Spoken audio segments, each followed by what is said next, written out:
வணக்கம். இந்த பதிவு ஆசிரியர் தகுதி தேர்வுக்கு படித்து கொண்டிருக்கும் ஆசிரியர்களுக்கான பதிவு. இது 10ஆம் தேதியோட நீங்கள் எக்ஸாம் அப்ளை பண்ண வேண்டிய டேட்டு முடிய போது எக்ஸாமுக்கு அப்ளை பண்ணிவிடுங்க. இந்த கொஷினை படிங்க, இந்த கொஷினை படிங்க அப்படின்னு சொல்கிறவங்கள நம்புங்க. நான் கொடுக்குற கொஷின் மட்டும்தான் வரும், இதை படிங்க அப்படின்னு சொல்கிறவங்கள கூட நம்புங்க. ஆனால் எக்ஸாம் இல்லை, கேன்சல் பண்ணிவிடுவாங்க, இந்த ஜிஓ வந்துடும், அந்த ஜிஓ வந்துடும்னு சொன்னாங்கன்னா தயவு செஞ்சு அதை நம்பாதீங்க. ஜிஓ வெளியில் வர வரைக்கும் அதை நம்பாதீங்க. நீங்கள் படிக்கிறது ரொம்ப எளிது. உங்களை அதை பற்றி யோசிக்கிறத விட நீங்கள் படிச்சுட்டு பாஸ் பண்ணிகிட்டே போயிடலாம் அப்படிங்கிறது தான் என்னோட தாழ்மையான கருத்து. நீங்கள் படிங்க. நாம் இன்றைக்கி இவிஎஸ்சில் 30 கேள்விகள் பார்க்க போகிறோம். தினம் உங்களுக்கு நான் கேள்விகள் கொண்டு வர முயற்சி பண்ணுறேன். இன்றைக்கி இவிஎஸ்லேருந்து 30 கேள்விகள் 4th to 6th வரைக்கும் கேள்விகள் இடம்பெறும். உங்களுக்கு படித்து நீங்கள் எப்படி இருக்குது அப்படின்னு ட்ரை பண்ணுங்கள். தமிழகத்தில் முற்கால பல்லவ மரபை நிறுவியவர் யார்? தமிழகத்தின் முற்கால பல்லவ மரபை நிறுவியவர் யார்? ஆன்சர் சிவகந்தவர்மன். சிவஸ்கந்தவர்மன் அப்படிங்கிறவர் தான் தமிழகத்தின் முற்கால பல்லவ மரபை நிறுவியவர். 2வது கேள்வி பாருங்கள். கீழ்கண்ட கூற்றுகளில் எது தவறானது? மாநகராட்சியின் தலைவர் மேயர் என்று அழைக்கப்படுகிறார். மாநகராட்சி தந்தை என அழைக்கப்படுறவரும் மேயர் தான். தமிழ்நாட்டில் உள்ள மாநகராட்சிகளின் எண்ணிக்கை எத்தனை? 21. 2 அடுக்கு பஞ்சாயத்து முறை அறிமுகப்படுத்தப்பட்டது 1978. இதில் 4 கூற்றில் 1 மட்டும் தவறானது. ஆன்சர் 3 மட்டும் தவறு. தமிழகத்தில் உள்ள மாநகராட்சிகளின் எண்ணிக்கை 25. அடுத்து பாருங்கள். குழந்தை கடத்தும் நபர்களை தண்டிக்கும் சட்டம் எது? ஃபஸ்ட்டு வந்த சட்டம் ஆன்சர் இந்திய தண்டனை சட்டம் 1860. 4வது கேள்வி. நம் உடலின் நீளமான எலும்பு எது? நம் உடலில் உள்ள நீளமான எலும்பு எது? ஆன்சர் தொடை எலும்பு. அடுத்த கேள்வி கூற்று காரணம் கேள்வி. கூற்று. ஹேர்லி வால் விண்மீன் கடைசியாக 1986ஆம் ஆண்டு தென்பட்டது மற்றும் மீண்டும் 2061ஆம் ஆண்டு தோன்றும் என கணிக்கப்பட்டுள்ளது அப்படிங்கிறது கூற்று. காரணம். ஹேலி வால் விண்மீன்கள் சுமார் 26 ஆண்டுகளுக்கு ஒரு முறை தான் தோன்றும் அப்படின்னு சொல்லியிருக்காங்க. இந்த கூற்று சரியா, காரணம் சரியா? கூற்று காரணம் ரெண்டுக்கும் தொடர்பு இருக்கா அப்படின்னு சொல்லுங்கள் பார்க்கலாம். ஆன்சர் ஏ தான் ஆன்சர். ரெண்டுமே சரியானது. அதே மாதிரி ஆர் என்பது ஏவுக்கு சரியான விளக்கம். அடுத்து 6வது கேள்வி. ஒளி எதிரொலிப்பு செய்ய தேவையான பொருட்கள் எவை? ஒளி எதிரொலிப்பு செஞ்சு காட்டணும் அப்படின்னா என்ன பொருட்கள் தேவைன்னு கேட்டிருக்காங்க. ஆன்சர் ரொம்ப எளிமையானது தான். கண்ணாடி மற்றும் டார்ச் விளக்கு தேவை. அடுத்து 7வது கேள்வி பாருங்கள். பாலின் இனிப்பு சுவைக்கு காரணமானது எது? பாலின் இனிப்பு சுவைக்கு காரணமானது. பாலில் இயற்கையாகவே ஒரு இனிப்பு சுவை இருக்கும். அதுக்கு காரணம் லாக்டோஸ். சேரர்களை பற்றி அறிய உதவும் இலக்கியங்கள் எவை? சேரர்களை பற்றி அறிய உதவும் இலக்கியங்கள் சிலப்பதிகாரமும் பதிற்று பத்தும்.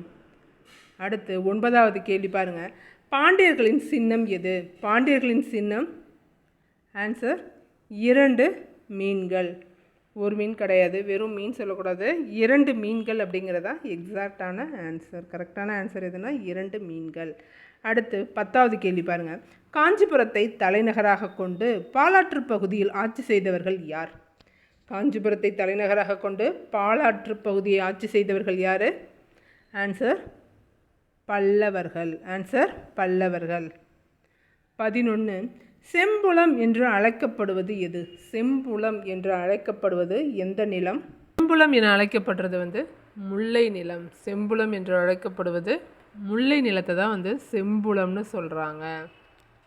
12வது கேள்வி. நாம் முகம் சுழிக்கும் போது எத்தனை தசைகள் செயல்படுகின்றன?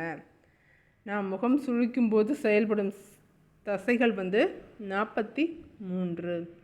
43. ஆனால் கம்மியாக தான், சிரிக்கும்போது சந்தோஷமாக சிரிக்கும்போது கம்மி தான், தெரிஞ்சால் சொல்லுங்கள்.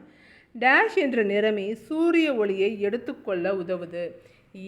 இலை வந்து சூரிய ஒளியை எடுத்துக்குது இல்லையா, அதுக்கு என்ன நிறமி தேவைன்னு கேட்டிருக்காங்க. டேஷ் என்ற நிறமி சூரிய ஒளியை எடுத்துக்கொள்ள உதவுகிறது. ஆன்சர் நான் சொல்லும்போதே நீங்களும் ஆன்சர் ட்ரை பண்ணுங்கள்.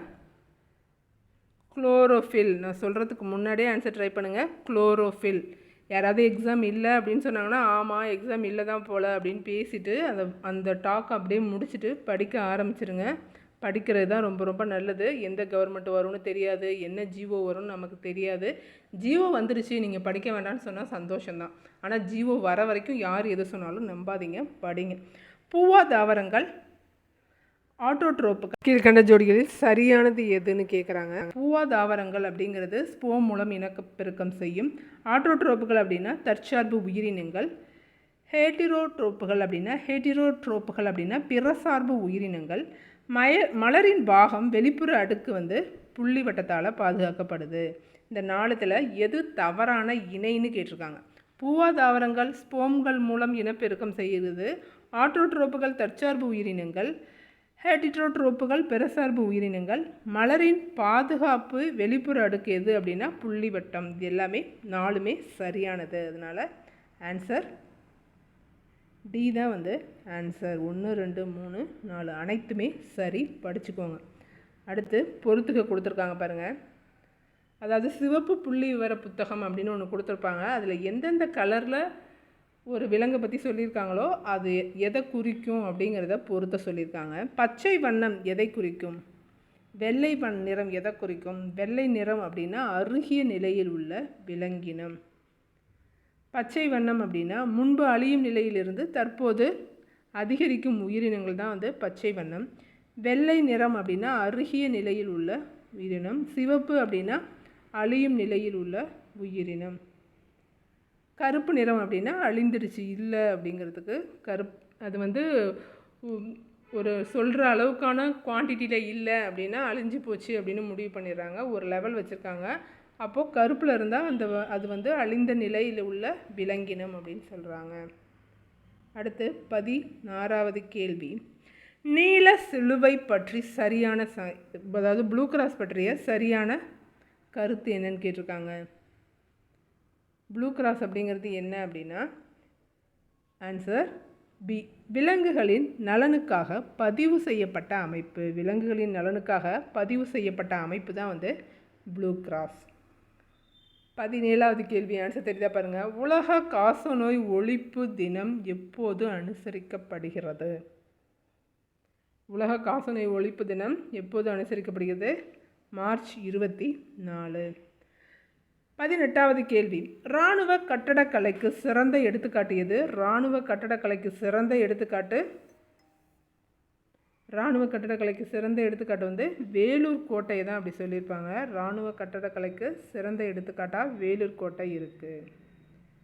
அடுத்து SSA, RMSA மற்றும் TE ஆகிய 3ஐயும் இணைத்து உருவாக்கப்பட்ட திட்டம் எது? அதில் தமிழ் மீனிங் கொடுத்துட்டேன், அதை வச்சு நீங்கள் கண்டுபிடிச்சிடலாம். ஒருங்கிணைந்த பள்ளி கல்வி திட்டம். இதை 5th கொடுத்துருக்காங்க. SSA, RMSA மற்றும் TE ஆகிய 3ஐயும் இணைத்து உருவாக்கப்பட்ட திட்டம் தான் ஒருங்கிணைந்த பள்ளி கல்வி திட்டம். அடுத்து இந்திய அரசியலமைப்பின் 3 பட்டியல்கள் எவை? இந்திய அரசியலமைப்பில் நாடாளுமன்றம் சட்டம் இயற்றுறதுக்கு 3 பிரிவு கொடுத்துருக்காங்க. அந்த 3 பிரிவுகள் எவை? மத்திய, மாநில மற்றும் பொது பட்டியல். மத்திய, மாநில மற்றும் பொது பட்டியல். 21வது கேள்வி பாருங்கள். தவறான இணையை கண்டறிக. பழைய கற்காலம் கற்கருவிகள், பாறை ஓவியங்கள், குகை சுவர்கள், செப்பு தகடுகள் வந்து ஒரு வரலாற்று ஆதாரமாக இருக்குது. பூனைகள் வந்து முதலில் பழக்கப்படுத்தப்பட்ட விலங்கு பூனைகள் அப்படின்னு கொடுத்துருக்காங்க. இதில் எது தவறு அப்படின்னா முதல்ல பழக்கப்படுத்தப்பட்ட விலங்கு எது? முதல்ல பழக்கப்படுத்தப்பட்ட விலங்கு வந்து நாய் தான். அப்போது தவறானது 4வது தான். அடுத்து கீழ்கண்ட கூற்றுகளில் எது தவறானது? வெற்றிக்கு பின் போரை துறந்த முதல் அரசர் அசோகர். உலகிலேயே முதலாக விலங்குகளுக்கு தனியே மருத்துவமனை அமைத்து தந்தவரும் அசோகரே. அசோகர் ஆட்சியில்தான் புத்த மதம் ஆசியாவின் பல்வேறு பகுதிகளுக்கு பரவியது. இந்த கூற்றில் எது தவறுன்னு கேட்டிருக்காங்க. ஆன்சர் என்ன வரும்?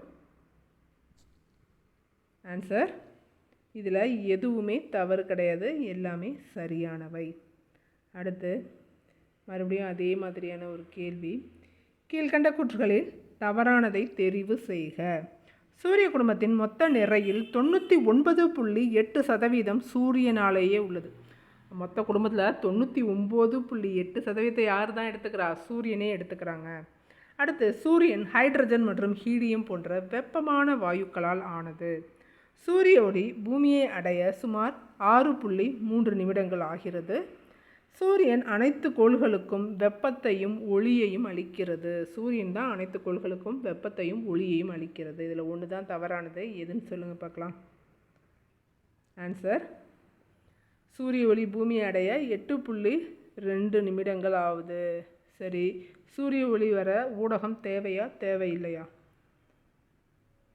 அடுத்து 24வது கேள்வி பாருங்கள். இரட்டைக்கோள்கள் என்று அழைக்கப்படுவது எது? இரட்டைக்கோள்கள் என்று அழைக்கப்படுவது வெள்ளி மற்றும் புவி. வெள்ளி மற்றும் புவி. அடுத்து இன்னொரு கேள்வி. ஆன்சர் தெரியுதா பாருங்கள். உங்கள் மனசுலேயே ஆன்சர் உருவாகி நீங்கள் சொன்னீங்க அப்படின்னா இன்னுமே உங்களை மனசில் பதியும். படிக்க முடியலன்னா கேளுங்க. கேட்கவும் முடியல அப்படிங்கும்போது எழுதி பாருங்கள். எங்கேயாவது எழுதி வச்சு அதை படிக்க ட்ரை பண்ணுங்கள். ஏன்னா இந்த தடவை கண்டிப்பாக உங்களால் பாஸ் பண்ணிட முடியும். புவியின் மேற்பரப்பில் எவ்வளவு பகுதி நீரால் சூழப்பட்டுள்ளது? 4/3 பகுதி.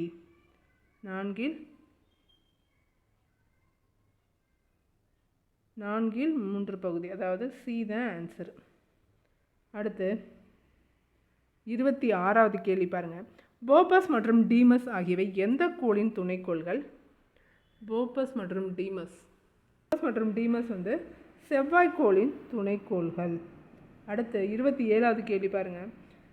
சிறுகோள் மண்டலம் எங்கு காணப்படுகிறது? சிறுகோள் மண்டலம் எந்த இடத்துல காணப்படுது? சிறுகோள் மண்டலம்னு ஒன்று இருக்குது, அது எந்த இடத்துல காணப்படுது அப்படின்னா ஆன்சர் செவ்வாய் மற்றும் வியாழன் இடையில் காணப்படுகிறது. செவ்வாய் மற்றும் வியாழன் இடையில் காணப்படுகிறது.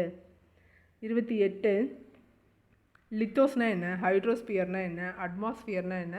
பயோஸ்பியர்னா என்ன அப்படின்னு கேட்டிருக்காங்க. லித்தோஸ் அப்படின்னா எல்லாமே வந்து கிரேக்க சொல் தான். லித்தோஸ், ஹைட்ரோ, அட்மோ இதெல்லாமே வந்து கிரேக்க சொல். லித்தோஸ் அப்படின்னா பாறை. லித்தோஸ்பியர்னா பாறையை குறிக்கும். ஹைட்ரோ அப்படின்னா நீர். அட்மோ அப்படின்னா வளிமண்டலத்தை குறிக்கும். அதே மாதிரி பயோஸ்பியர் அப்படின்னா உயிர்கோளம் தான். அடுத்து 29வது கேள்வி பாருங்கள். இந்திய அரசியலமைப்பின் 8வது அட்டவணையில் எத்தனை மொழிகள் அங்கீகரிக்கப்பட்டுள்ளன அப்படின்னு கேட்டிருக்காங்க. இந்திய அரசியலமைப்பில் 8வது அட்டவணையில் எத்தனை மொழிகள் அங்கீகரிக்கப்பட்டிருக்கு அப்படின்னா 22 மொழிகள். அடுத்து 30வது கேள்வி பாருங்கள். வேற்றுமையில் ஒற்றுமை என்ற சொற்றொடர் இடம்பெற்றுள்ள நூல் எது? வேற்றுமையில் ஒற்றுமைங்கிறத இவர் தான் பயன்படுத்தினார். இவரோட நூலில் தான் அது இருக்குது. யார் அவர், எந்த நூல் அப்படின்னு சொல்லுங்கள் பார்க்கலாம். டிஸ்கவரி ஆஃப் இந்தியா அப்படிங்கிற நூலில் தான் வந்து வேற்றுமையில் ஒற்றுமை அப்படிங்கிறது இருக்குது.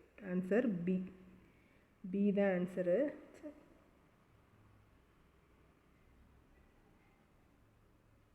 Answer B. அடுத்த கேள்வி பாருங்கள். 31வது கேள்வி. டிஸ்கவரி ஆஃப் இந்தியா நூலை எழுதுனது யாருன்னு ஆன்சர் பண்ணுங்கள். 30 கேள்வி யூஸ்ஃபுல்லாக இருந்தால் சொல்லுங்கள். தொடர்ந்து படிங்க. அடுத்து நான் இங்கிலீஷ் கேள்வி கொடுக்குறேன். தமிழ் இங்கிலீஷும் தொடர்ந்து வரும். தொடர்ந்து படிங்க. யாராவது ப்ரைவேட் ஸ்கூலில் இருந்து ஒர்க் பண்ணி நமக்கு எதுக்கு எக்ஸாமுன்னு நினச்சிட்டு இருந்தீங்கன்னா அது ஒரு தவறான நினைவு. அது வந்து நிறைய ப்ராப்ளம்ஸை க்ரியேட் பண்ணும். இப்போயே படித்து எழுதிடுங்க. அதான் என்னோட தாழ்மையான சஜஷன். தொடர்ந்து படிங்க. நன்றி, வணக்கம்.